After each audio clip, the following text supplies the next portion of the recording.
Hello friends, welcome back to my channel. आणि आज आपण आपल्या चॅनलवरती अगदी मस्त अशी रेसिपी घेऊन आलेलो आहोत आणि ती म्हणजे मटार बटाटा पुरी।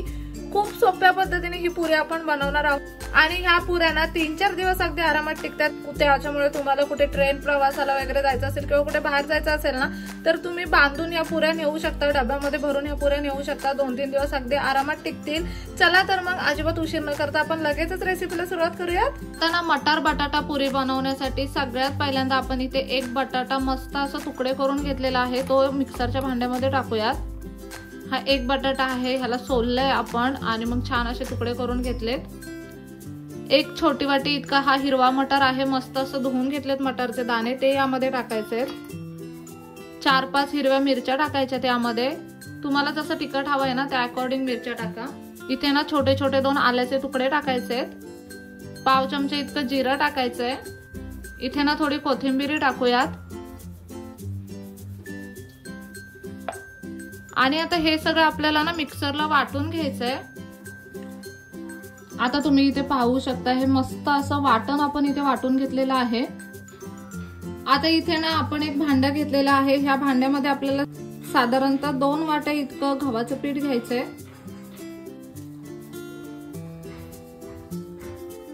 आता हे जे वाटण आपण करून घेतलंय ते आपल्याला या पिठामध्ये टाकायचंय।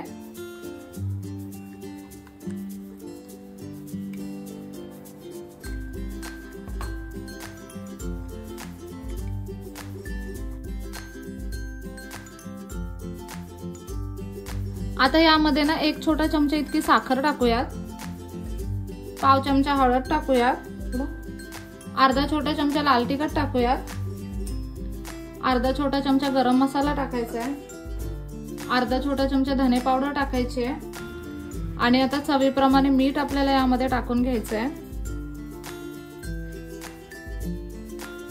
आता हे पीठ ना आधी असंच मळून घेऊयात, नंतर जसं लागेल तसं पाणी आपल्याला यामध्ये ऍड करायचं आहे।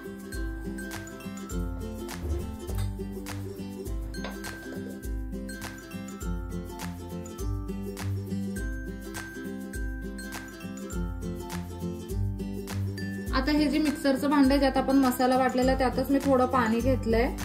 थोडं थोडं पाणी ऍड करून आता हे पीठ मळून घेऊयात।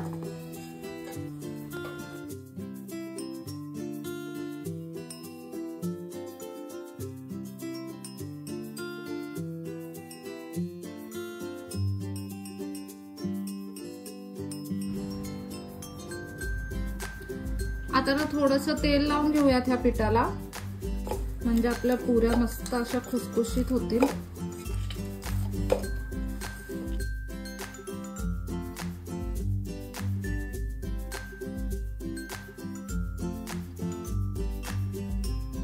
अगदी मस्त असं हे पुऱ्यांचं पीठ आपण मळून घेतलेलं आहे।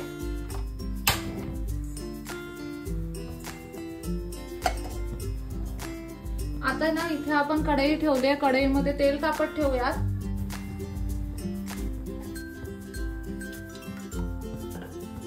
आता इथे तेल जोपर्यंत तापतंय ना तोपर्यंत आपण पुऱ्या लाटून घेऊयात।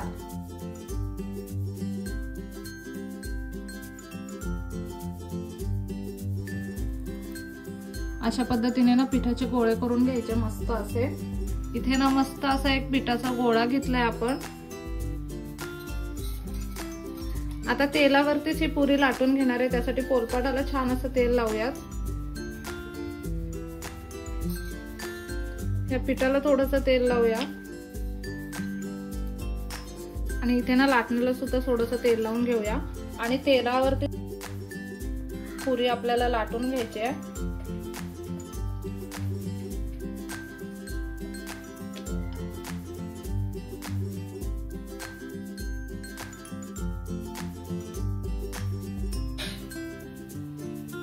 इथे तुम्ही पाहू शकता मस्त अशी ही पुरी आपण लाटून घेतली। खूप जास्त पातळ नाहीये आणि खूप जास्त जाड सुद्धा नाहीये।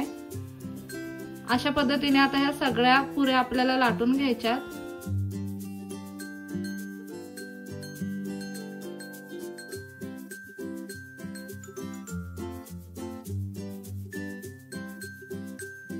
आता इथे ना अशा पद्धतीने काही पुऱ्या आपण लाटून घेतल्यात। आता यांना आपण तळून घ्यायचंय।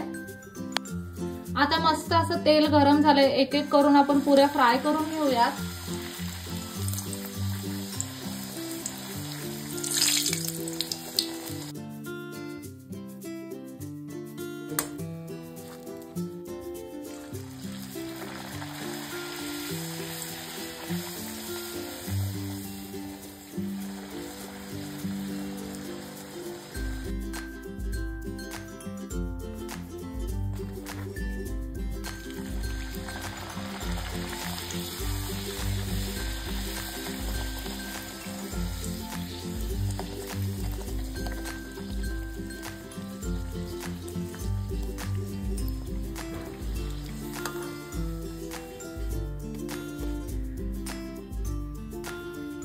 इथे तुम्ही पाहू शकता ह्या मस्त अशा मटार बटाटा पुऱ्या बनवून तयार आहेत। अगदी मस्त टमटमीत अशा पुऱ्या फुललेल्या आहेत।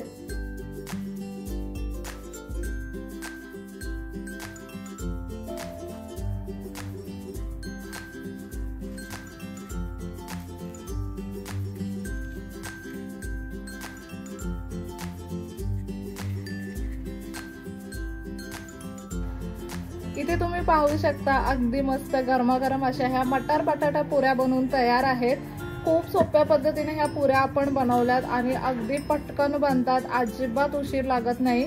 आणि सगळ्यात महत्त्वाचं म्हणजे ह्या पुऱ्यांना तुम्ही प्रवासाला नेऊ शकता, मस्त 2-3 दिवस अगदी आरामात टिकतील। अगदी टम्म अशी पुरी फुगली, तुम्ही इथे पाहू शकता।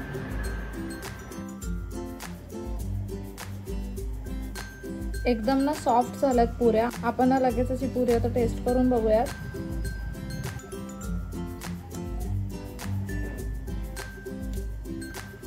छान लागते, म्हणजे ना नुसत्याच खायला पुऱ्या छान लागतात, असं काही नाहीये की ह्याच्या सोबत एखादी पुदिन्याची चटणी पाहिजे किंवा दही पाहिजे। नुसत्या सुद्धा तुम्ही खाऊ शकता, खूप सुंदर लागतात। घरी खाणार असाल तर एखादी मस्त बटाट्याची रस्स्याची भाजी वगैरे बनवा किंवा ना छान असं दही घेतलं तरी सुद्धा एकदम छान लागतील। किंवा जर प्रवासाला जाणार असाल ना तर आवर्जून तुम्ही ह्या पुऱ्या प्रवासाला नेऊ शकता, 2-3 दिवस अगदी आरामात टिकतील। आणि ना भूक वगैरे लागली तर मस्त असे 2-3 पुऱ्या खाल्ल्यात तरी अगदी तांब्याभर पाणी तुम्ही पिऊ शकता।